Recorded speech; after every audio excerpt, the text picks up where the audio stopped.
নমস্কাৰ ফ্ৰেণ্ডসকল, Assam job YouTube চেনেলে আকৌ এবাৰ স্বাগতম জনাইছোঁ। তো ফ্ৰেণ্ডসকল, আকৌ এটা গুৰুত্বপূৰ্ণ ভিডিঅ' লৈ আহিছোঁ আপোনালোকৰ বাবে। তো ফাইনেলি এক্সাম ডেট আহি গ'ল আপোনালোকৰ গ্ৰেড 3 গ্ৰেড 4 লগতে অসম পুলিচৰ ফাইনেলি এক্সাম ডেট আহি গৈছে। তো ছেপ্টেম্বৰৰ 15, 22 আৰু 29 তাৰিখত আপোনালোকৰ তৃতীয় বৰ্গৰ পৰীক্ষা অনুষ্ঠিত হ'ব আৰু চতুৰ্থ বৰ্গৰ পৰীক্ষা অনুষ্ঠিত হ'ব 20 আৰু 27 অক্টোবৰত।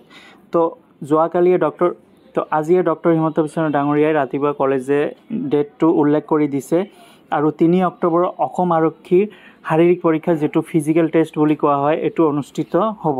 তো আপোনালোকে এডমিট কাৰ্ড পাই যাব 15 দিনমান আগতে, এক্সাম আৰম্ভ হোৱাৰ 15 দিনমান আগতে এডমিট কাৰ্ডটো পাই যাব। তো ফ্ৰেণ্ডসকল, এইটো এটা আমাৰ বাবে ভাল খবৰ। ইমান দিনলৈকে ৱেইট কৰি আছিলে, ডেটো এনাউন্সমেণ্ট কৰি দিছে। তো এতিয়া আপোনালোকে চেষ্টা কৰক যাতে চাকৰিটো পাব পাৰে।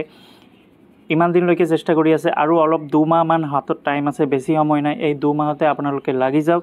কেনেদৰে আপোনালোকে ষ্টাডি কৰিব, কেনেদৰে পঢ়িব, সকলোখিনি আপোনালোকে ৰাতি দিন এক কৰি দি আপোনালোকে যাতে চাকৰিটো পায় সেইভাৱে আপোনালোকে চেষ্টা কৰক। ভিডিঅ'টো বনোৱাৰ এইটোৱে উদ্দেশ্য যে আপোনালোকে ডেটটো যাতে জানিব পাৰে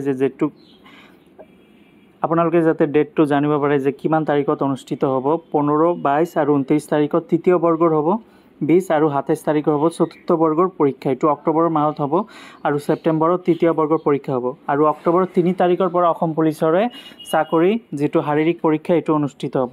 তো ইয়াতে অসম পুলিচৰ দিয়া আছিল 6434টামান পদ আৰু তৃতীয় বৰ্গৰ আছিল 7500 আৰু চতুৰ্থ বৰ্গৰ আছিল 4500টামান পদ। তো ফ্ৰেণ্ডসকল, এইটো আছিল টোটাল যিটো অল আছামৰ যিটো টোটাল ভেকেঞ্চি এইটো আছিল। তো আপোনালোকে চাই ল'ব ভালদৰে। তো আপোনালোকে এডমিট পাই যাব 15 দিনমান আগতে। তো এতিয়া এডমিটৰ কথা ভাবি চিন্তা নকৰিব। আপোনালোকে এডমিট এপ্লাই কৰিছে যদি এডমিট আহিব। এতিয়া আপোনালোকে ষ্টাডি কৰক, ভালদৰে প্ৰিপাৰেশ্যন লওক যাতে আপোনালোকে চাকৰিটো পায়। তো ফ্ৰেণ্ডসকল, এনেদৰে ভিডিঅ' পাবলৈ হ'লে আপোনালোকে মোৰ চেনেলটোৰ লগত জড়িত হৈ থাকক আৰু যিসকলে নতুন ভিজিট কৰি আছে মোৰ চেনেলটো ছাবস্ক্ৰাইব কৰি বেল আইকনটো প্ৰেছ কৰি দিব। ভিডিঅ'টো ভাল লাগিলে লাইক আৰু নিজৰ বন্ধু বান্ধৱীসকলক শ্বেয়াৰ কৰি দিব। ধন্যবাদ।